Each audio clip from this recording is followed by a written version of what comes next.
오늘 말씀의 제목은 헤브론 약속의 땅을 향한 접근이라는 제목으로 정해보았습니다. 여러분 밤에 잠을 잘 주무십니까?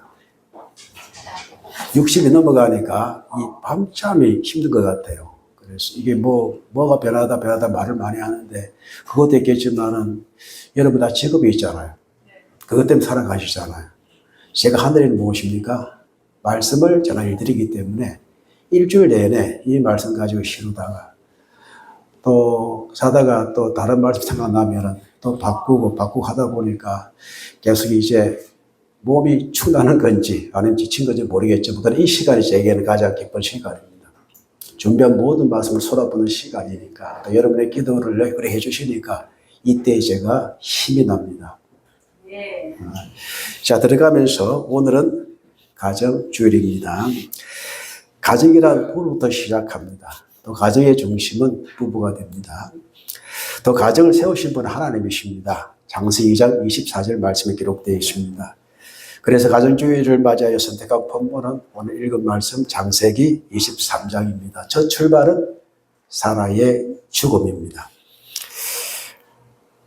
사라의 죽음이라는 슬픈 사건을 배경으로 하고 있습니다만 여기에 말씀에는 하나님께서 약속하신 가나안 땅을 아브라함이 자기 이름으로 차지하는 놀라운 사건이 기록되어 있고 역사적인 사건이 기록되어 있습니다. 그리고 오늘 본문은 단순한 사라의 매장제를 사는 사건이 아니라 사라의 죽음을 통해서 믿음의 조상이 어떻게 약속의 땅에 뿌리를 내리게 되는지 그 과정을 보여주고 있고 그 전에 아브라함과 사라의 부부, 즉 사라가 인생의 마침표를 찍기까지의 이 두 부부의 여정을 성경을 쫓아서 몇 가지 말씀을 통해서 같이 따라가 보고자 합니다. 자, 창세기 11장 29절 36절을 보면은 사라의 이름이 첫 번째 나옵니다. 아브람과 나홀이 장가를 들었습니다. 아브람 아내 이름은 사레입니다. 나홀의 아내 이름은 밀가입니다. 밀가는 하란의 딸이고 하란은 밀가의 아버지입니다. 여기 보니까 족보가 이상하잖아요. 그렇죠? 또 그때는 그 당시에는 이런 일들이 참 많았던 것으로 보입니다. 또 아시다시피 사라도 이복 여동생입니다. 또 이스가의 아버지더라 사레는 임신하지 못함으로 자식이 없었다. 또 데려가 그의 아들 아브라함과 하란의 아들인 그의 손자롯과 그의 며느리 아브라함과 아내 사레를 데리고 갈대아의 굴에 우르를 떠나 어디로? 가나안 땅으로 가고자 하더니 하란이 이때는 거기 거류하였으며 데라의 나이가 205세 때에 아내를 죽습니다. 원래 가나안 땅으로 가고자 했던 이는 아브라함이 아니라 그의 아버지 데라였습니다. 하나님께서 특별히 부르심이 있을지 알 수가 없습니다. 추측은 가능합니다. 그러나 한 가장의 가장으로서의 그 당시에 인도했던 그 모든 길들이 그 가지고 있는 길들이기 때문에 이제 가나안으로 가고자 했던 사람은 데라였습니다. 그런데 데라가 하란에 머물다가 그곳에서 사망했습니다. 몇 세의 나이로? 205세의 나이로. 자, 아브라함과 사레가 가정을 이룬 곳이 갈대아인 우르입니다. 갈대아인이 사는 곳인데 지금 이라크의 남북의 지도를 한번 생각해 봅시다. 세계지도. 이라크 남부 지역입니다. 그 위쪽은 이란이 있습니다. 그 옆쪽은 인도가 있습니다. 자, 이란과 이라크 그 옆쪽에는 티르키예가 있습니다. 아래쪽에는 여러 이제 아랍인들이 살고 있고 티르키예 이제 북쪽 쪽에는 시리아가 있습니다. 그러니까 이 하란은 티르키예 북쪽과 시리아의 남부쪽 있잖아요. 이 접경지라고 생각하시면 됩니다. 이곳에서 하나님께서 아브라함을 부르십니다.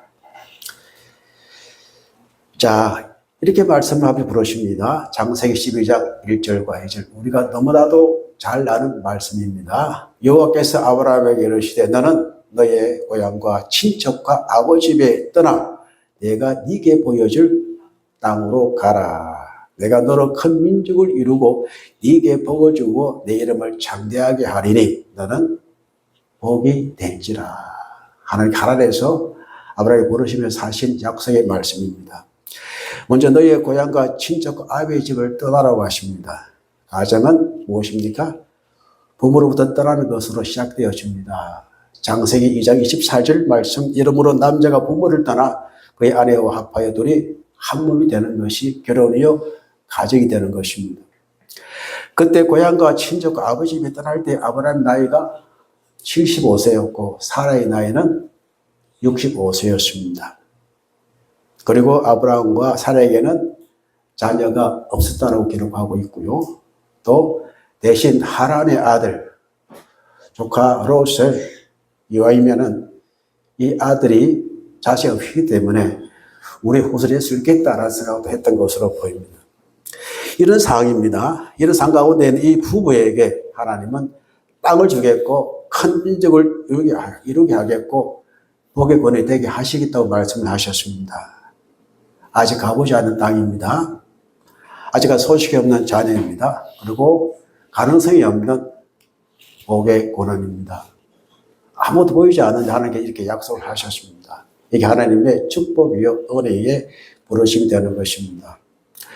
자, 이때 하나님께서는 이 약속을 이루시기 위해서 변화를 택하십니다. 그것은 이름을 바꾸는 것입니다.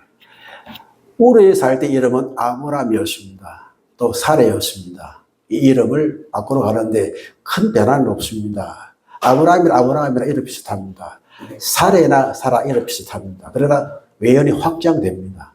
생각의 변화, 인식의 변화, 마음의 변화, 꿈의 변화를 말씀을 하시는데 창세기 10장 5절 말씀 보면은 이제후로 내 이름을 아브라함이라 하지 않고 아브라함이라 하리니 이는 내가 너를 여러 민족의 아버지, 즉 열국의 아버지. 아브라함은요, 람이 높다 뜻이거든요. 높은 아버지, 한 가문의 존경한 아버지. 이름이 아브라함인데 이제 아브라함, 열국의 아버지, 많은 민족의 아버지가 되게 하겠다. 한 가문의 아버지가 아니라 물방의 아버지가 되게 하겠다. 확장되는 이름이잖아요. 그리고 하나님께서 아브라함에게 이르시되 내 아내 이름을 사레라 하지 말고 사라라 해라. 이렇게 또 말씀을 하십니다. 여러분 사레나 사라나 이름 뜻은 비슷합니다. 공연한 뜻을 갖고 있습니다. 그리고 사라는 여조인입니다. 역시 사레 이름은 여조인 뜻이 있습니다.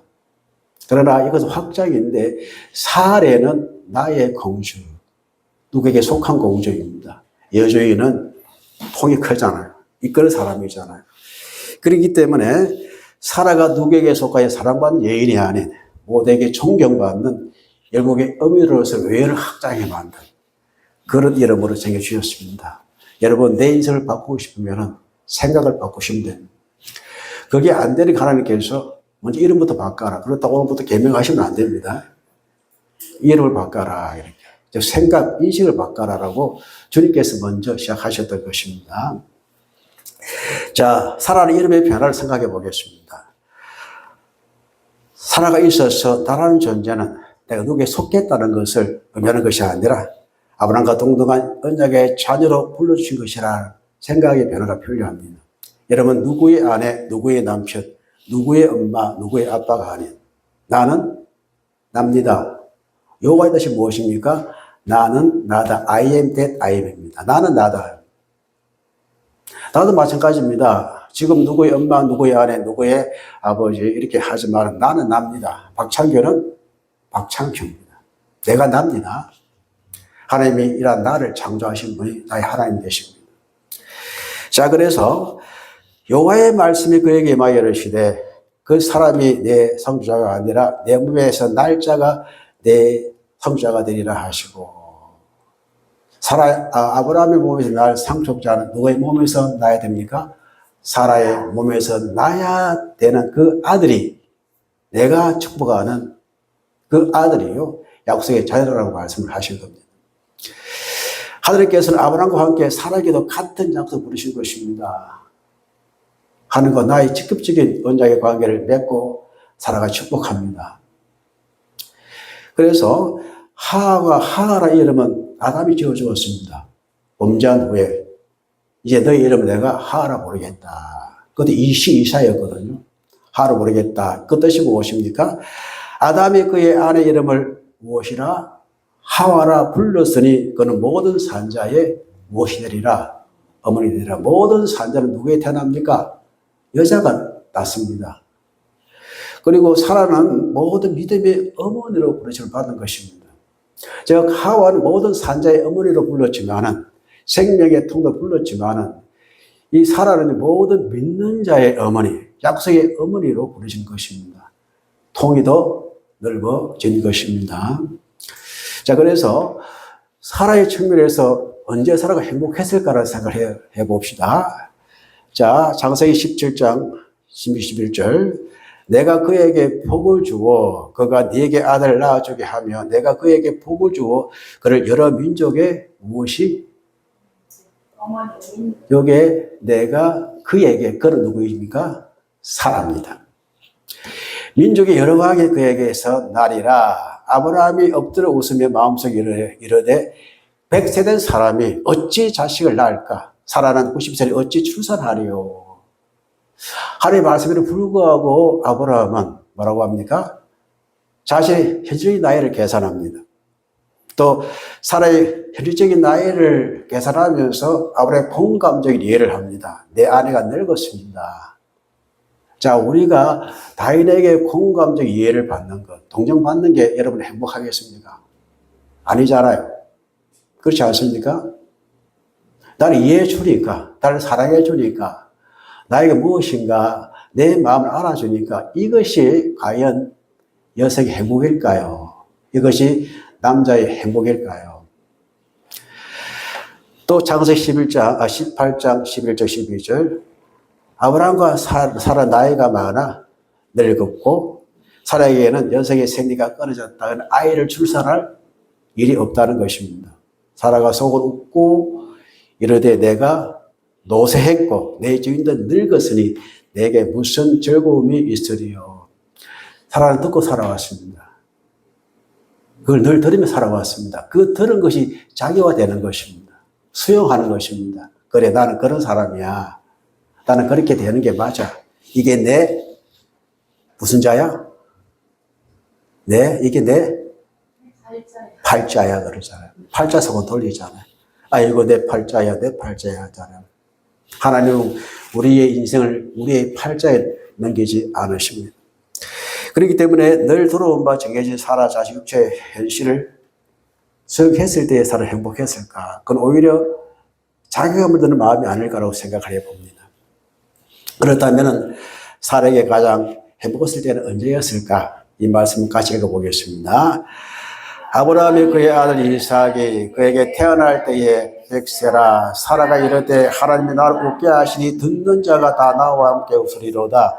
또 이르되 사라가 자식들의 젖먹이 있다고 누가 아브라함에게 말하시는만은 아브라함 노경에 내가 아들을 낳았더라 하니라. 이게 사라의 행복입니다. 누군가가 이해해 주어서가 아니라 내가 그것을 받아들여서가 아니라 하나님이 나에게 그 일을 하실 때 내가 행복한 사람이 되는 것입니다. 사라는 자신의 이름에 가진 가치대로 약속의 모든 후손의 어머니로 약속하신 말씀대로 하나님께서 그의 나이 90세에 그 약속을 이루어 주셨습니다. 그게 그는 행복했다. 나의 비로소 웃을 수 있다라고 말하는 것입니다. 행복은요, 누구의 말이나 생각에 따라 사는 것이 아니라 내가 바라고 듣고 본대로 내게 이루어질 때 느끼는 행복이 가장 큰 기쁨이 나의 행복이 되는 것입니다. 이것이 우리의 행복에 대해 축복합니다. 자, 여러분 자신에게 나 전에 가장 행복할 때가 언제였을까요? 참 많을 겁니다. 그렇죠. 순간순간. 누구로 인하여? 뭐 자식이라든지 여러 가지 있잖아요. 또 무엇으로 인하여? 여러 문제가 있잖아요. 이유가 있잖아요. 나타난 기쁨과 즐거움은 행복으로 말할 수가 있습니다. 나 지금 너무 행복해. 좋아. 어디 갔더니만은, 명품을 사는 그 지역에 한 여인이 들고 막 달려와요. 좋아가지고. 그 뒤에 남편이 쏙 이래와요. 그러니까 그 명품 남편한테 사줬다고. 결국 그것 행복이잖아요. 그렇습니다. 사람은요, 조금만가 행복하고요. 이 모든 행복이 뭔가 주어졌을 때 행복이라고 말을 합니다. 그러나 여러분에게 말씀드리고 싶은 것은 그곳에 그 일에 그 현장에 하나님께서 함께 하셨습니까? 하나님이 여러분을 웃게 하십니까? 이게 가장 중요한 말씀이 되는 것입니다. 자, 이제 23년 들어가 봅시다. 1절, 2절입니다. 사라가 127세를 살았으니 이것이 곧 사라가 누린 했으라. 사라가 가나안 땅 헤브론 곧 기르 아르바에서 죽음에 아브라함이 들어가서 사라를 위하여 슬퍼하며 애통하다가 누군가가 죽는 것은 슬픈 일들입니다. 또 아들을 먼저 보내거나 남편을 먼저 보내는 슬픈 일들입니다. 사람의 스트레스 가장 높을 때가 배우자가 먼저 세상을 떠나실 때가 옵니다. 사라가 아브라함과 함께 동행의 세월은 우리가 짐작할 수는 없습니다. 단지 가나안에서 동행은 62년 동안 함께 동행했던 것입니다. 그런데 사라가 몇 세를 살았더라고요? 127세. 그런데 성경에 여자의 나이를 기록한 것은 여기밖에 없습니다. 유일하게 사라가 죽는 나이가 몇 살? 127세였습니다. 그 일을 어디서 찾아볼까라고 묵상해 보니 두 개의 말씀이 생각났습니다. 창세기 17장 19절입니다. 하나님이 이르시되 아니라 네 아내 사라가 내게 아들을 낳으리니 나는 그 이름을 이삭이라 하라. 내가 그와 내 언약을 세우리니 그의 후손에게 영원한 언약이 되리라. 이것 때문에 그의 나이가 중요했던 것입니다. 몇 살요? 127세입니다. 그리고 시작에서 이렇게 또 증가합니다. 히브리서 11장 11절 12절 같이 읽어볼까요? 믿음으로 사라 자신도 나이가 많아 안산하였으나 잉태할 수 없는 힘을 얻었으니 이는 약속하신 이를 믿으신 줄 알았습니다. 이름으로 죽은 자와 같은 한 사람으로 말미암아 하늘의 허다한 별과 또 해변의 무산 모래와 같이 많은 후손이 생육하였느니라. 믿음의 여인입니다. 단산하였고 죽은 자와 같았는데 여기에서요 하늘의 별과 같이 무산 모래와 같이 많은 민족이 생성되어지는 그의 출발이 누구입니까? 사라의 믿음이었습니다. 그렇기 때문에 그의 327세가 기록될 수밖에 없을 이유라고 생각이 되어집니다. 사라는 아브라함 후손에게 영원한 언약이 되었기 때문에 또 약속의 자녀의 어머니로서 모든 성도의 믿음의 어머니가 되었기 때문에 그의 나이가 중요한 것입니다. 어디서 죽습니까? 헤브론 곧 기르 아르바에서 죽었습니다. 헤브론은요 연합교제 우주라는 뜻을 가지는데 이곳에서 아브라함은 하나님과의 깊은 교제를 첫 번째, 두 번째로 나오는 장소인데 읽어볼까요? 창세기 13장 18절입니다. 이에 아브라함이 장막을 옮겨 헤브론에 있는 마므레 상수풀에 이르러 거주하며 거기서 여호와를 위하여 제단을 쌓았더라. 예배하는 장소. 예배가 무엇이고 중간에 교제입니다. 이게 헤브론 땅입니다. 헤브론의 의미가 여기에 달려 있습니다. 또 기라 아르바는 헤브론의 또 다른 이름인데 아르바의 성읍이라는 뜻입니다. 헤브론의 옛 이름으로 애굽의 소환보다 7년 먼저 세워졌다라는 것이 민수기 13장 22절 말씀으로 기록되어 있습니다. 이런 아르바는 4개의 도시의 연합을 말합니다. 그리고 헤브론 뜻이요 4개의 도시 연합회 이런 뜻도 아울러 포함되어 있습니다. 저는 새로운 미래 아니라 헤브론 이름이 기라 아르바가 되었다는 뜻이 같은 뜻이라는 것이고 이것을 지난주에 우리가 배웠던 12정탐꾼이 모였던 곳 정탐에 올라갔던 곳입니다. 또 네겝으로 올라가서 헤브론에 이르렀더니 헤브론은 애굽 소환보다 7년 전에 세운 곳인데 그곳에 누굽니까? 아녹 자손인 아히만과 세세와 달메가 있었더라. 이것이 그들이 목나오는 이유가 되었던 것을 우리 지난주에 함께 배웠습니다. 사라가 죽었습니다. 아브라함이 슬피 하며 애통했습니다. 레스파르레사라 벨리브 코타으 이게 원문입니다. 사파드는요 슬퍼하다 애곡하다라는 뜻이 본문에 기록되어 있고 바카는 지난주에 말씀드린 바카 우는 것을 cry라는 뜻을 갖고 있습니다. 애통하라 애통하라. 자 부부로 살아온 부부로 하나의 약속의 동자로 살아온 세월을 생각하면 사라의 죽음은 비통스러움과 같은 아브라함 감동을 느끼게 합니다. 어느 날 이제 한 가정에 아내가 갑자기 음식을 먹다가 막히는 바람에 사망하고 말았습니다. 그래서 그 아내를 3년 이제 3일 이제 상을 이루고 이제 간을 넣어서 이제 나가려고 하는데 간을 떨어뜨려 버렸습니다. 그런데 안에서 소리가 납니다. 휴 살았다. 아래에 목소리 들리는 겁니다. 뭐 하다가 죽었다고요? 먹다가 취해가지고 간을 떨어뜨리는 바람에 취한 것이 들린 겁니다. 남편 놀랐으면서도 한편으로는 행복했습니다. 놀라고 행복하고. 또 몇 년 살았습니다. 또 같이 이제 음식을 급히 먹는 성격이었는지 모르겠지만 그런 일을 또 만났습니다. 3일 지났습니다. 또 간을 들고 나갑니다. 남편의 말이 간 제발 떠들지 마라. 떠들면 안 된대. 그냥 나가라. 우픈 이야기입니다. 혹시 여러분은 모르겠습니다만은 그래요. 그래요. 살아 위하여 슬픔 애통하는 이 아브라함 마음은요 어떻게 표현할 수 있겠습니까? 그러니 본문대로 레스파라 엘샤라 벨리브 코타 이외의 단어는 문장은 표현할 수 없는 문장으로 생각합니다. 아브라함에게 있어서 아내 사라의 죽음을 표현할 방법은 이 문장보다 더 좋은 문장이 없다라고 다시 한번 표현합니다. 어떻게 마음 표현하겠습니까? 저희 친구 재원선 목사의 아내가 이제 잘 떴을 때에 저는 부모님의 죽음을 경험했습니다. 그 아픔을 압니다. 그 아내가 죽는 이 친구의 마음은 도저히 상상이 안 가더라고요. 그래서 어떻게 위로할 줄 모르겠더라고요. 아직도 마찬가지입니다. 제가 먼저 갈지, 제가 먼저 갈지는 모르겠지만, 그때 제가 이해를 하겠죠. 아, 그때 이 아이의 마음이 이렇게 했구나라고 이해할 수밖에 없을 것입니다. 이제 3절에서 16절까지 말씀은 사라의 매장지를 위한 아브라함의 처절한 어떤 노력을 돋보이는데, 그러나 그에게는 지혜가 필요했습니다. 자, 3절 4절입니다. 그 시신 앞에서 일어나 나가서 핵소색에 말하 이르되 나는 당신들 중에 나그네의 부르자이니 당신들 중에서 내게 매장을 소유를 주고 내가 나의 죽은 자를 내 앞에서 내어다가 장사하게 하시오. 먼저 누구에게 말합니까? 해족석에게 말합니다. 아는 사람 앞에서. 자, 아브라함은 슬픔을 위해서 아내 사라의 장래를 위해서 이방인들을 정중하게 해족석에게 땅을 구하면서 아브라함 자신이 뭐라고 말합니까? 나는 나그네와 거주자입니다. 게르베 토사브입니다. 게르는 나그네고 토사브는 이제 거주자입니다. 여러분 문고에 가면 게르라고 하잖아요. 그렇죠? 그게 천막을.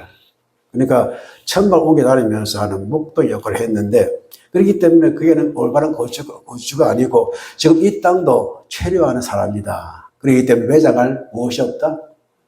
무덤이 없다라고 무덤을 이제 구하고 있습니다.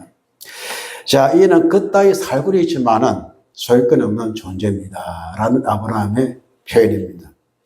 자, 갈대우르에서도 그렇고 가나안 땅에 들어와서도 아브라함과 사라는요 자기의 소유가 없었습니다. 그것을 그들에게 말하는 것입니다.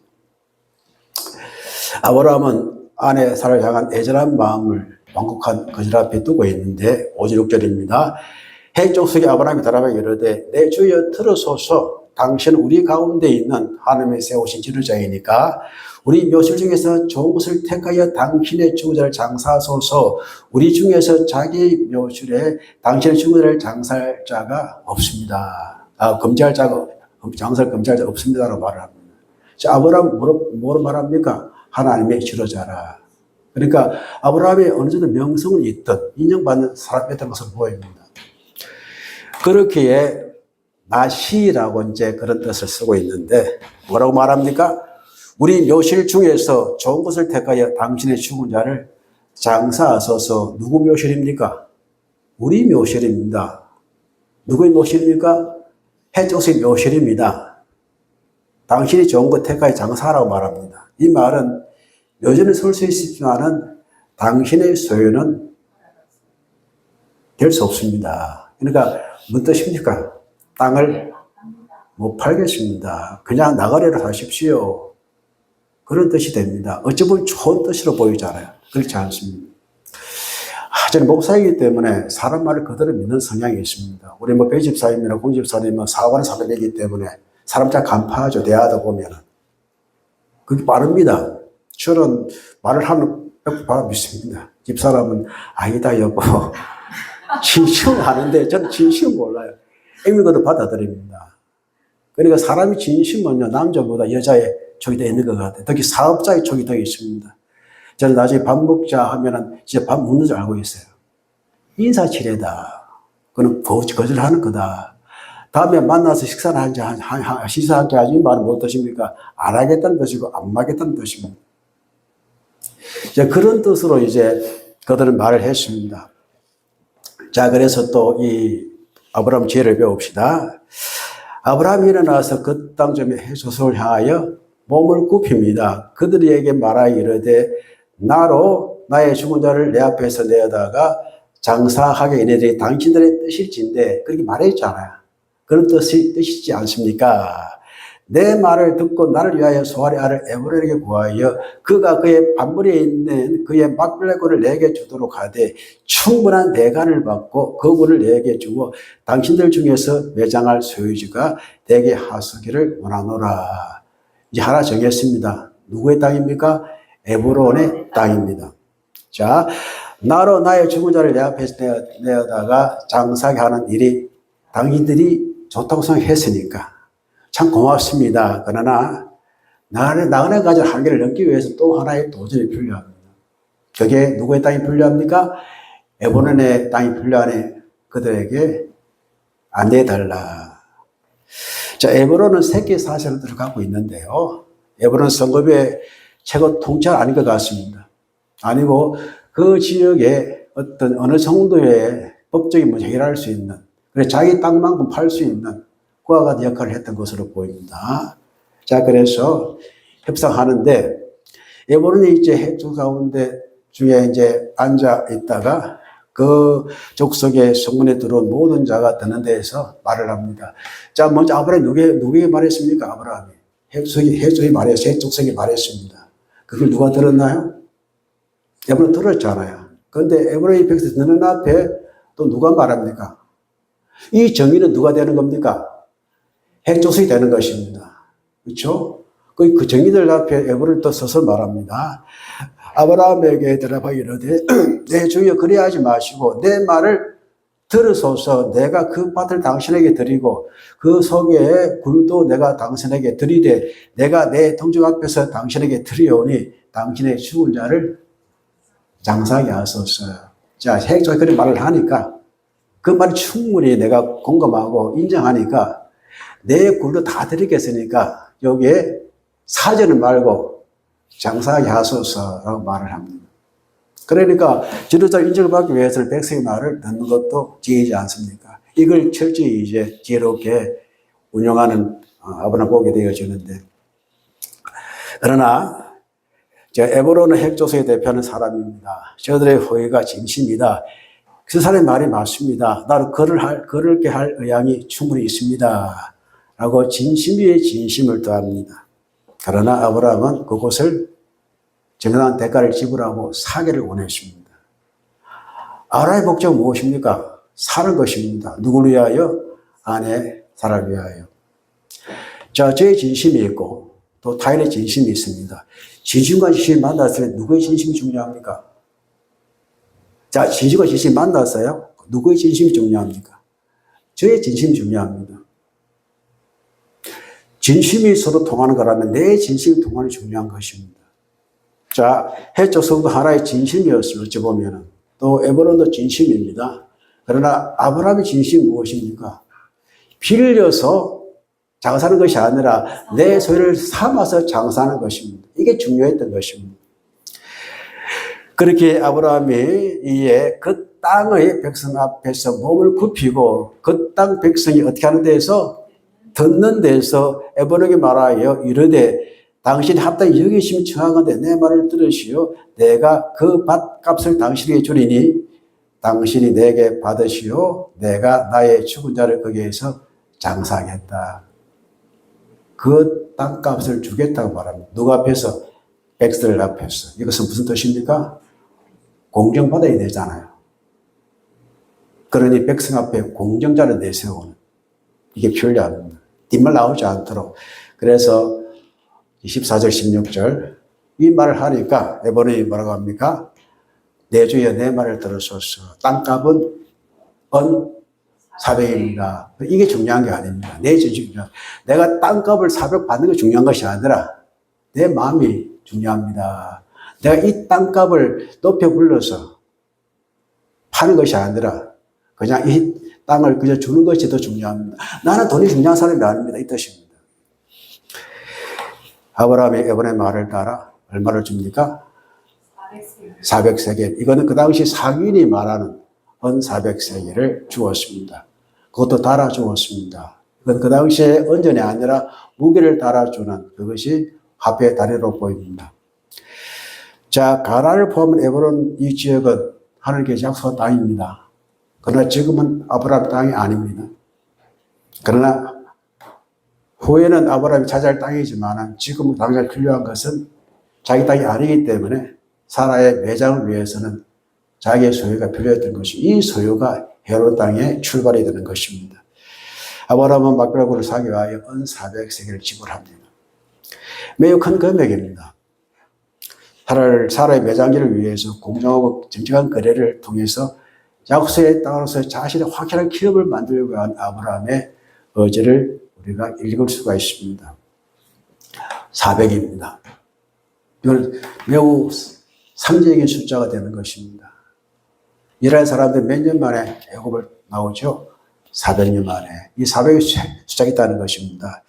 자, 은 400세겔은요, 경제 가치로 따지면은 일반 노동자의 3, 4년, 4년 차에 연봉하는 막대한 거금입니다.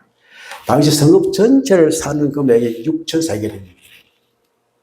성읍 전체를. 그러나 이 땅을 400세겔에 산다는 것은 작은 것은 아니다라고 알 수가 있고, 또 다른 밭의 가격이 그 당시 17에서 50세겔인데 여기 몇 배입니까?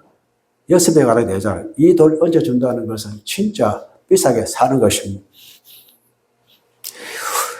우리나라 2026년 대한민국 성인 노동자의 평균 연봉이 4,000달러 하더라고, 4,000. 저는 모르겠어요. 이런 통계를 제가 보았습니다. 그리고 가정한다면 30내지 40년을 계산하면 약 얼마요? 13억에서 16억. 그 정도의 가치를 가지고 있다고 합니다.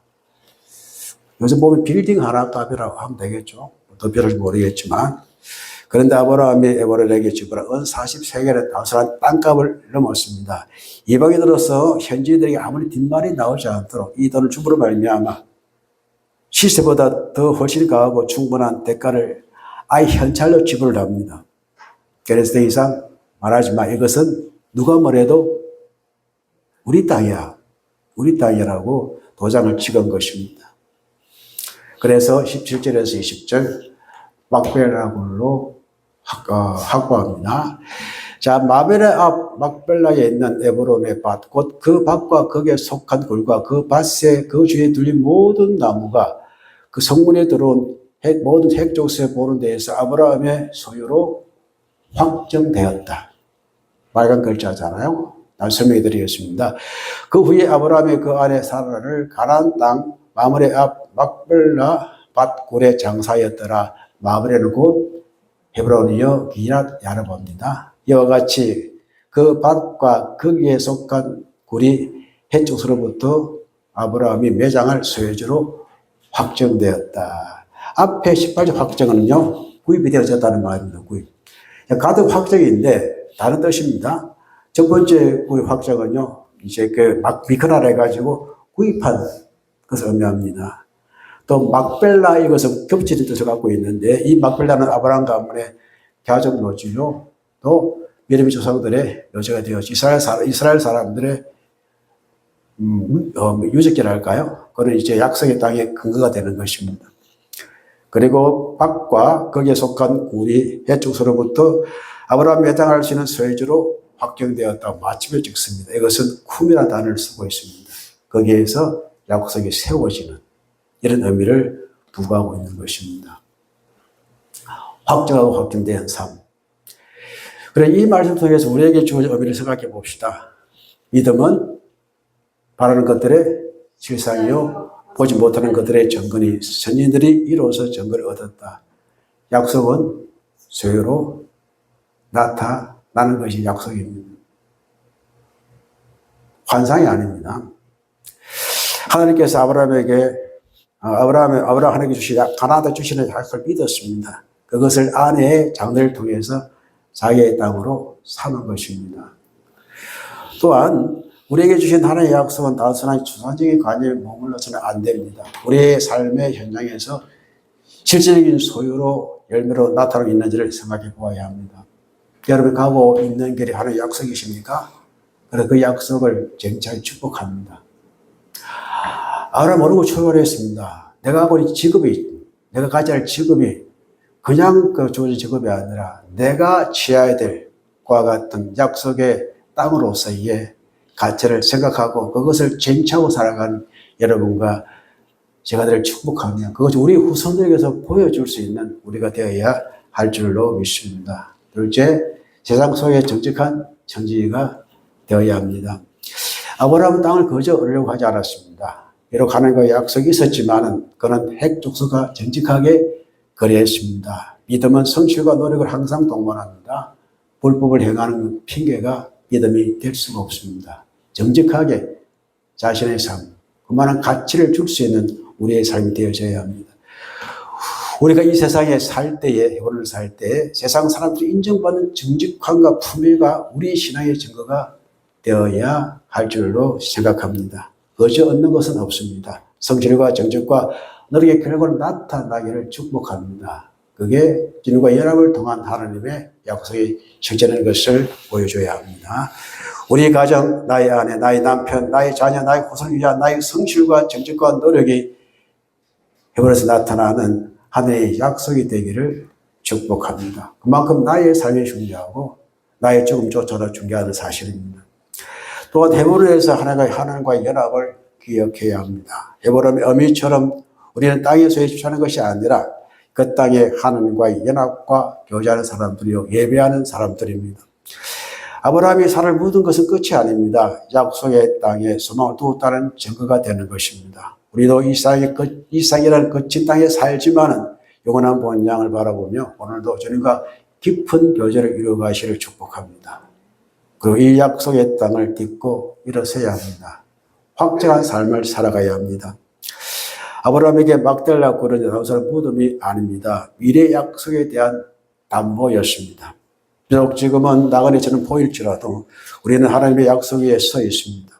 오늘 삶의 우리의 자리가 슬픔이나 어려움이 있을지라도 정직하게 실을 뿌리고 믿음으로 그 땅을 소유하는 우리의 미래가 되기를 바랍니다. 또한 하나님과 동행하는 성숙한 성도로서의 삶이 우리의 삶이 되어야 합니다. 만판에 새겨봅니다. 부모는 부모입니다. 부모를 서로 위한 존재입니다. 부모는 자녀를 위한 존재입니다. 또 그 부모에게서 부부가 되는 일이 또 발생합니다. 아브라함과 사라의 삶의 여정은 나그네와 같은 여정이었습니다. 사라의 죽음으로 아브라함은 자신의 소유지를 만들었습니다. 그 소유지는 헤브론 기랏 아르바였습니다. 이렇듯 부부는 자녀의 한날을 생명을 위한 생존의 땅을 만드는 역할을 잘해 나가야 합니다. 헤브론은 한 주신 약속의 땅이었습니다. 하나님 이미 너에게 주신 땅이라고 말씀을 하셨습니다. 그 약속의 땅을 취하는 것이 민수기의 여정이었습니다. 나중에 그 땅을 누가 차지하는지 오해 말씀에서 말씀드리고 이미 아시겠지만 그 땅은 누가 차지했나요? 갈렙이 차지했습니다. 안악이 살았는데 무시무시한 그들이 살았는데 우리 그들이 밥밖에 될 수 없었는데 믿는 자가 그 땅을 쟁취합니다.